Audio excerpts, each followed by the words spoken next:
42वी rolling trophy gold silver नावेली sporting क्लबान घडोवन हाडली। हे सर्तीत वट 16 पंगडांनी वांटो घेतलो।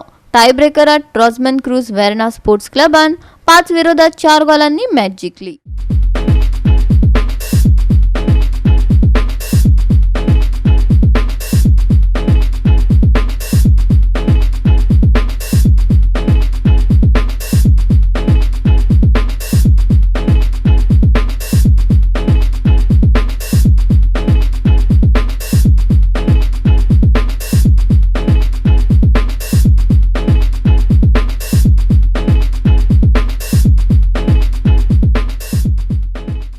ही final football match Rossman Cruz Verna sports club आणि दवरली स्पोर्टिंग क्लब हांचे मदीं रंगली।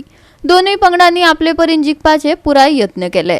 मॅन ऑफ द मॅच पुरस्कार वेर्नाच्या सायरोन आल्बुकेराक फावो जालो। दवरलेचो साल्वादोर गामा बरो खेळगडो म्हूण घोषीत जालो। नावेलचो आदलो आमदार लुइझेन फालेरो मुखेल सोयरो म्हूण हाजीर आशिल्लो। पळयात आज पूर्वी भोवतात नावेली स्पोर्टिंग कित्याक फाटल्या 42 वर्सां गोल्ड एंड सिल्वर टोर्नामेंट एक घडोवन हाडटात। हे सादें काम न्हू। आज इतले ओल्ड टोर्नामेंट म्हाका दिसता गोंयांत व्हडलेशें ना। This is one of the oldest tournament and is one of the best tournament, is one of the famous tournament. So हांव तुमकां परबी दिता, जितल्या टिमींनी ह्या टोर्नामेंटान भाग घेतला तांकांय परबी दिता। शेकी परबी भोंवतात आमचे दावोर्ली स्पोर्टिंग आणि त्याच बरोबर क्रूज वेर्ना हो क्लब दोगांयकूय बरो ह्यो सांगता अजून पासून ड्रॉ आहा मरे। So I wish you all the best आणि मुद्दाम म्हाका हे संदी दिली म्हणून तुमचे आभार मानून म्हजी दोन उतरां सोंपयता। देव बरें करूं।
GOA365 खातीर रमेश नायक रावत, मनीषा जाधव आणि ओमकार देशप्रभू।